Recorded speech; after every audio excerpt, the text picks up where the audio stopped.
Coucou à tous, je vous retrouve aujourd'hui pour la dernière partie de la vidéo sur mon travail. Donc ça va être la partie anecdote en fait, où je vais vous raconter des choses qui ont pu se passer au travail, des choses un peu drôles, un peu moins drôles. Si vous entendez que je parle bizarrement, c'est que je suis malade. Donc, souvent je pense que ça se voit, j'ai un beau petit nez rouge. Ma foi, le rouge ça va bien avec le bleu. Donc, j'ai quelques petites anecdotes, on va pas traîner, j'ai pas envie que ce soit la vidéo la plus longue. Donc on va pas traîner. Donc déjà, dans ce travail, hein, vous savez, je vous en ai parlé, la nudité c'est quelque chose de quand même assez présent.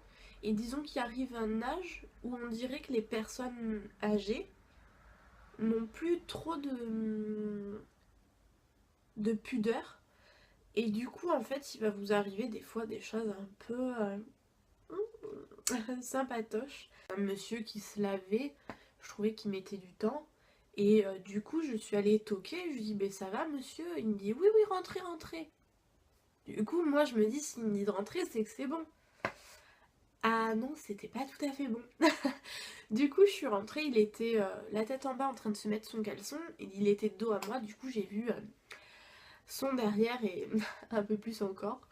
Donc voilà, sachez que ça, c'est des choses qui peuvent vous arriver, qui sont des anecdotes rigolotes, faut pas non plus être outré, hein. Pas plus tard qu'hier, pour moi, euh, je suis arrivée chez... parce qu'on fait aussi des gardes d'enfants.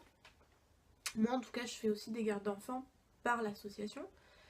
Et je suis arrivée chez le petit garçon et ils ont déménagé. Sauf qu'à l'ancienne maison, c'était convenu que les clés soient soit dans le cartable, soit sous le tapis. Et de toute façon, à l'ancienne maison, j'avais carrément un double de clés.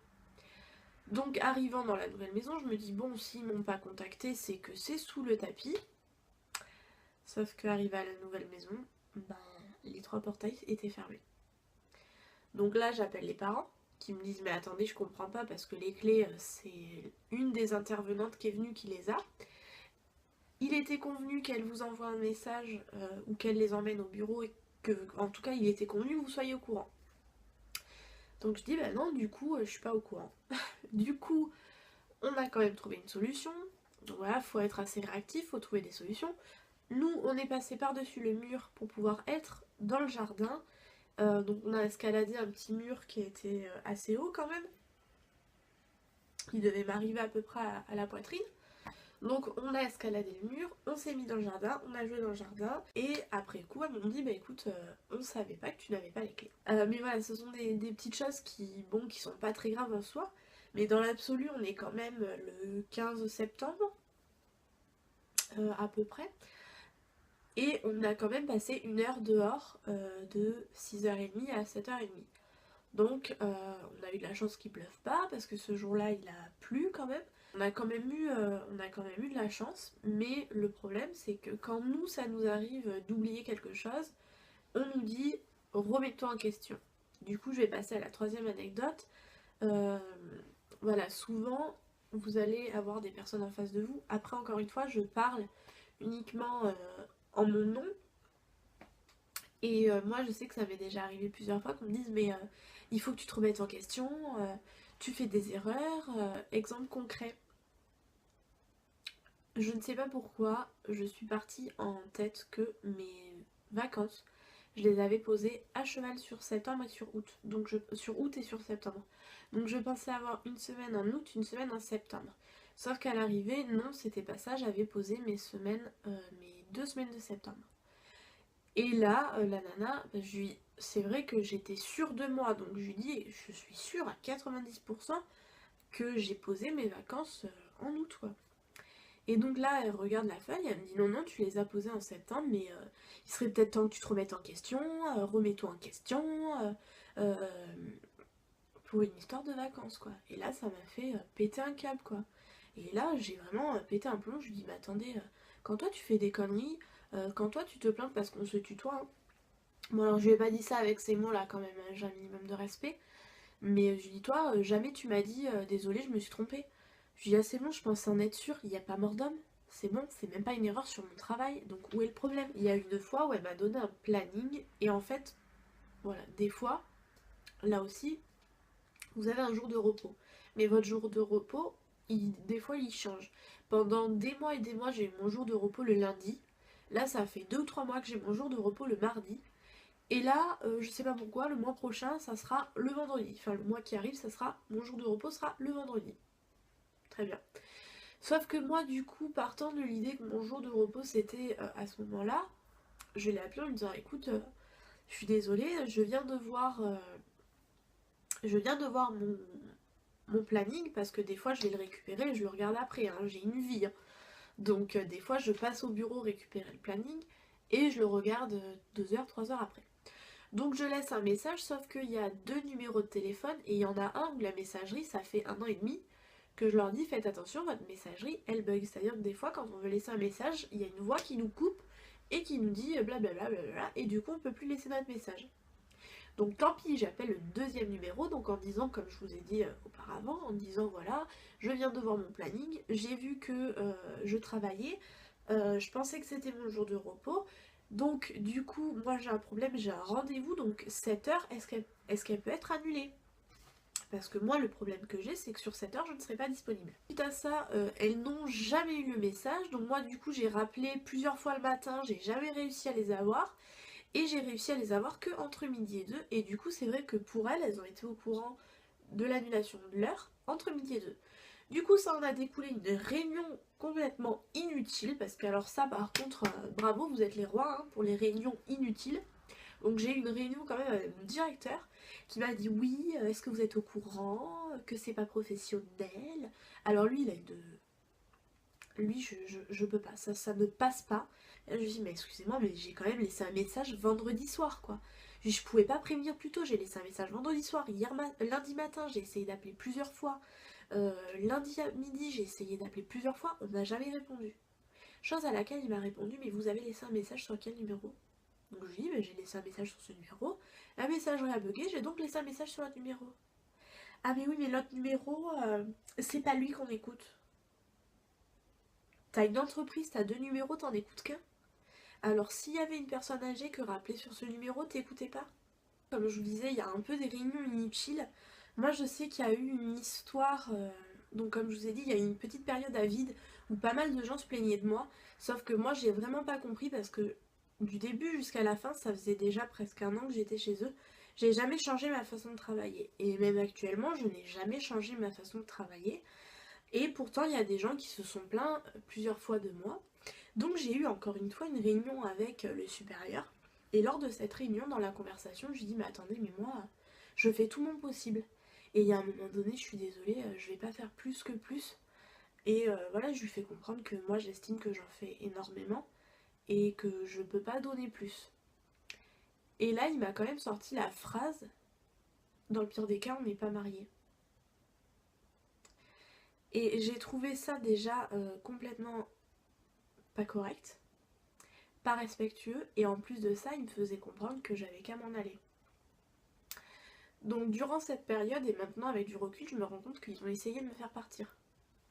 Sauf que moi, il est hors de question que je parte. Donc voilà, donc c'est une phrase qui pour moi me semblait pas correcte. D'autant plus que 2 secondes avant, j'avais eu une autre réunion avec l'autre supérieure, puisque j'ai 2 patrons en quelque sorte. Et l'autre, elle me disait oui, tu n'es pas assez professionnelle, tu penses comme si tu étais un travail toute seule, sauf que tu n'es pas toute seule. Il y a une entreprise, dès qu'il se passe un truc, il faut que tu nous appelles, que tu nous laisses des messages. Et lui, à l'arrivée, il me dit on n'est pas mariés. Alors qu'à l'inverse, sa collègue me faisait comprendre que dès qu'il y avait un truc, il fallait que je les appelle, que je vivais pour eux, que j'étais à leur disposition. Donc voilà. Donc ça, c'était parce que les personnes s'étaient plaintes. Parce que vous allez le voir, il y a des fois, il y a des personnes qui vont se plaindre de vous, alors que vous allez avoir l'impression de faire le meilleur, de donner le meilleur de vous. Il y a des gens chez qui vous allez y aller 2 heures, vous allez avoir une petite maison de 20 mètres carrés, vous allez faire tout de fond en comble, et la personne va vous dire ça me convient pas. Et en plus, là, souvent, ce qui se passe, c'est que la personne ne va pas vous le dire à vous, elle va le dire à quelqu'un d'autre. Par exemple, dans la même idée, je suis allée chez une dame pendant presque 1 an.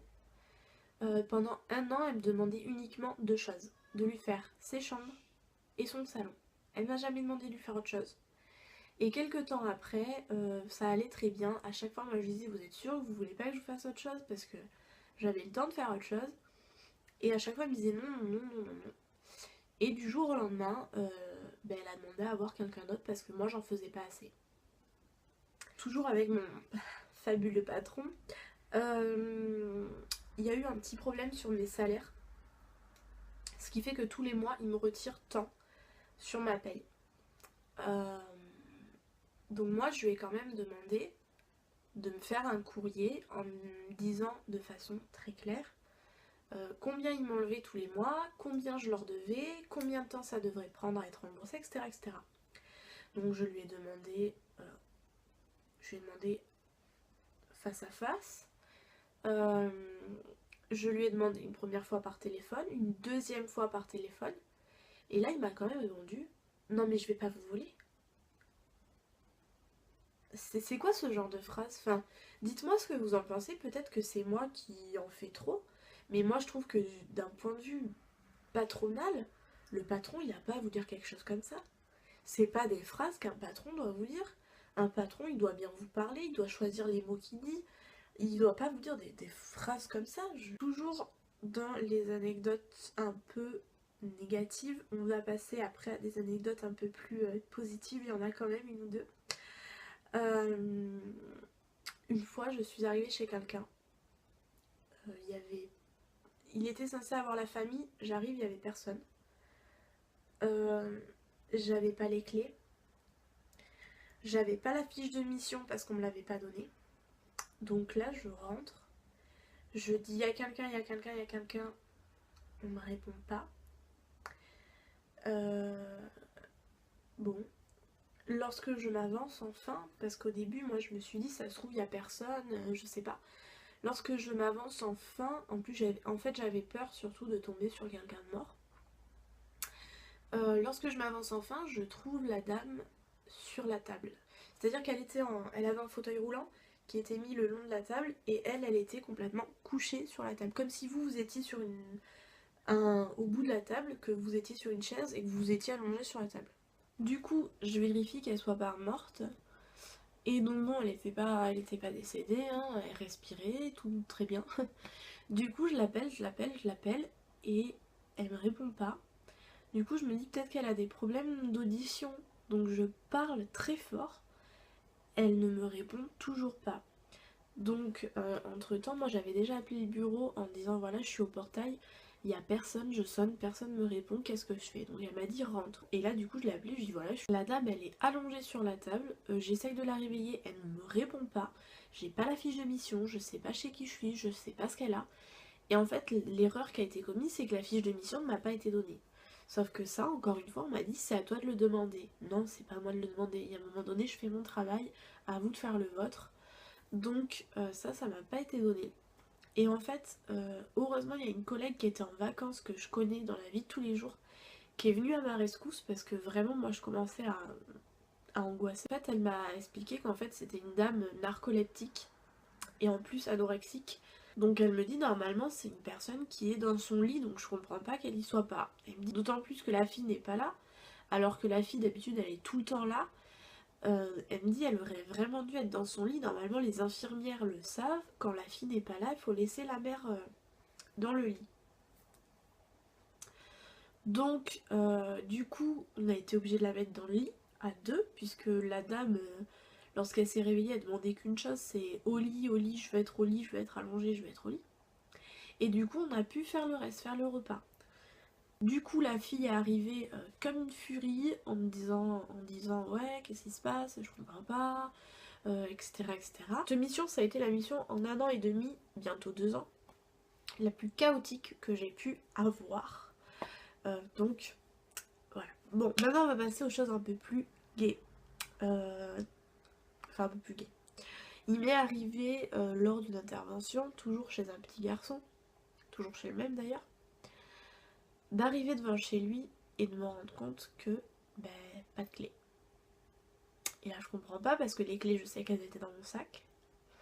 Donc je cherche, pas de clé, pas de porte ouverte, pas de fenêtre ouverte, rien. Là je me dis comment je vais faire, on est en plein hiver, je sais vraiment pas comment je vais faire. Du coup, bon, moi j'ai appelé les parents, je leur ai dit voilà, j'ai pas les clés, j'ai dû les perdre. Donc je leur ai même proposé de rembourser ou quoi que ce soit, hein, puisque c'était ma faute. Donc ils m'ont dit non, mais du coup on a été obligé de vite aller chez mes parents. On a été chez mes parents, moi du coup je me suis quand même occupée du petit, je l'ai quand même fait doucher, je me suis quand même débrouillée avec les pyjamas de mon frère, les vieux pyjamas de mon frère pour qu'il ait un pyjama, du coup il est quand même rentré chez lui en pyjama et douché, mais voilà, ça a été un sacré bazar ce jour-là. Sinon il m'est arrivé aussi, alors ça j'avoue que c'était bien comique, euh, chez un monsieur d'une trentaine d'années, allez 35 ans peut-être grand max, il avait eu un accident de voiture donc il avait le droit à des heures de ménage. Et en faisant le ménage dans la chambre, je passe en dessous du lit. Et là je vois un papier. Donc je l'approche avec l'aspirateur. Et là je vois en fait que c'était l'emballage d'un préservatif. Donc bon, je dis rien, je le jette. Heureusement il n'y avait pas le préservatif, sinon là je lui aurais pas touché quand même. Mais du coup c'était hyper marrant parce que quand je suis allée en bas, voilà, je me disais ah petit coquinou, t'as passé une bonne soirée hier soir. Donc voilà, c'était assez marrant. Puis lui c'est vrai qu'il me regardait aussi un peu bizarre du style mince, est-ce qu'on a oublié un truc? Donc voilà, c'était assez marrant. Et enfin la dernière anecdote, alors en fait cette anecdote c'est le premier jour de travail avec ma première intervention dans cet assaut. Il me donne une adresse, j'arrive dans un tout petit chemin. Je continue, j'arrive au milieu de la forêt, dans un champ, avec plein de caravanes, plein de gens, donc des gens du voyage, et avec, vous savez, genre une de maisons centrales et autour, toutes les caravanes. Comme certains gitans, gens du voyage, peuvent faire. Donc là, je me dis, mais c'est pas possible, c'est pas là. Donc je toque à une maison, donc la nana hyper méfiante, elle ouvre la porte de ça. Elle passe juste ses yeux comme ça. Elle me dit qu'est-ce que vous voulez. Ok, déjà je me sens super bien accueillie, je me sens super bien à l'aise. Déjà tout le monde autour de moi me regarde un peu puisque tous les gens dehors étaient là, me regardaient du style qu'est-ce qu'elle fait là, celle-là, elle est chez nous. Donc je me dis super, bon l'ambiance va être bonne. Et donc je lui dis écoutez je cherche monsieur X, je connais pas, et bam elle referme la porte. Donc là en fait monsieur X qu'elle ne connaissait pas, c'était la maison juste en face. Entre eux il y avait juste un chemin de terre, c'était un chemin privé donc voilà, tu vas pas me faire croire, tu connais pas ton voisin. Donc je vais donc chez ce monsieur. Une maison mais insalubre, mais un truc de fou. La maison qui tient debout, on sait pas comment. Super sombre avec des fenêtres grandes comme ça, sérieusement. Avec 2 fenêtres et c'était tout. Donc une maison super sombre et tout. Je fais mon heure de ménage et je me taille vite. Et je sais pas pourquoi je me suis sentie angoissée, flippée, ça m'a vraiment fait flipper.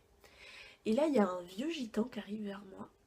Déjà il me faisait un peu flipper lui aussi parce que ça faisait quelques minutes qu'il tournait autour de la maison, qu'il tournait autour de ma voiture, que dès que j'allais dehors chercher le balai, la serpillière, il me tournait autour. J'étais putain mais qu'est-ce qu'il veut quoi. Et là au bout d'un moment, bon je vois qu'il a quelque chose. Concrètement, il avait quelque chose de mental qui allait pas.